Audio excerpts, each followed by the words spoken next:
হাঁসের মাংস সেদ্ধ করা হয়ে গেছে আগে, দেখলে বুঝতে পারছি সেদ্ধ হয়ে গিয়েছে। এতে মিট মশলা মাখালাম, আর এই যে পেঁয়াজ লেট হচ্ছে আজকে, প্রথম থেকে দেখালাম না। পেঁয়াজ আর শুধু তেজপাতা, আর কিছু দিইনি এখনো পর্যন্ত, স্টার্ট করলাম। ভাবলাম আমি ভিডিও করবো না, না হাঁসের মাংস তো একবার দেখানো যাক।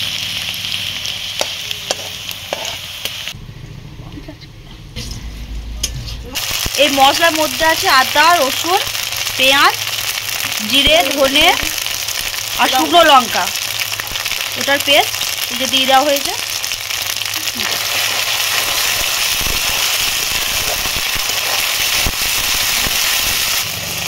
নুন,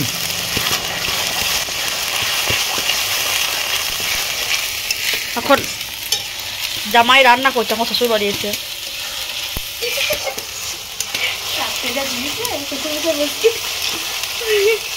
করতে পারে এসে বসে বসে খায়, একবার রান্না করলেই বা হতে কি আছে।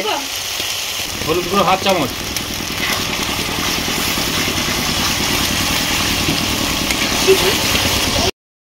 টমেটো,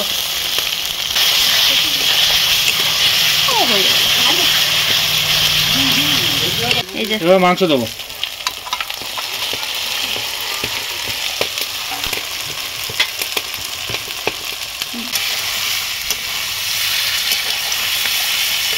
মাংসটা আবার সেদ্ধ করে নিয়েছি যদিও, তাও বেশি করবো না, বেশি করতে হাঁসের মাংস খেতে ভালো লাগে না, শক্ত হয়ে যাবে। যদিও সেদ্ধ করা আছে, তাহলে একটু মশলা করে শুধু মাখানো বাস, আর কিছু না।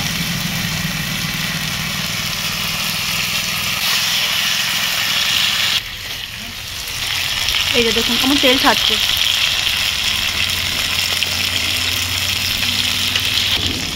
এই যখন মিট মশলা দেওয়া হচ্ছে,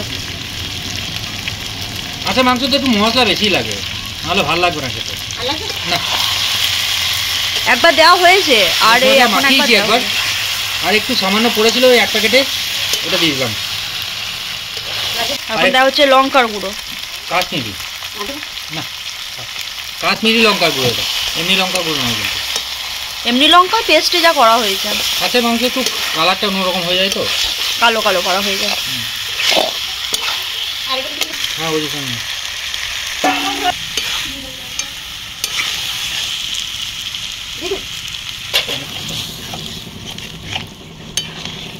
আলুগুলো ওতেই হবে,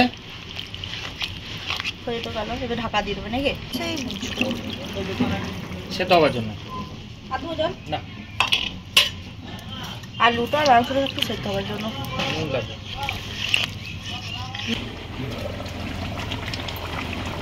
কি সুন্দর তেল বেরিয়ে যায় এই শীতকালে, হাঁসের মাংসের তেল আলাদা, তেলটা দেখো দারুণ সুন্দর, দারুণ। এই দেখো তেল বেশি দিইনি কিন্তু, আমি তুলে দেখাচ্ছি, দেখো হাঁসের মাংস তেলই আলাদা শীতকালে তেল।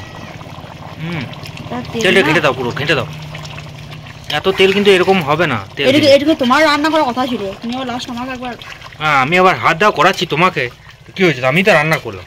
তেল বেরিয়েছে দেখো মা, আলুগুলো হয়ে গেছে, আলুগুলো হয়ে গেছে, মাংসটা আগে সেদ্ধ হাফ হয়ে গিয়েছিল। এই যে ধনে পাতা কুচি দিয়ে দেবো।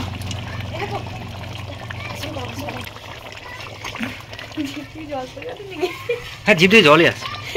বুনি তো অনেকক্ষণ আগে চলে এসছে, কালারটা কিন্তু ভালো এসেছে, কালো আসছে না দেখো। না, ওই যে আগে সেদ্ধ করে নিয়েছিলাম। ঢাকা দিয়ে দেবো।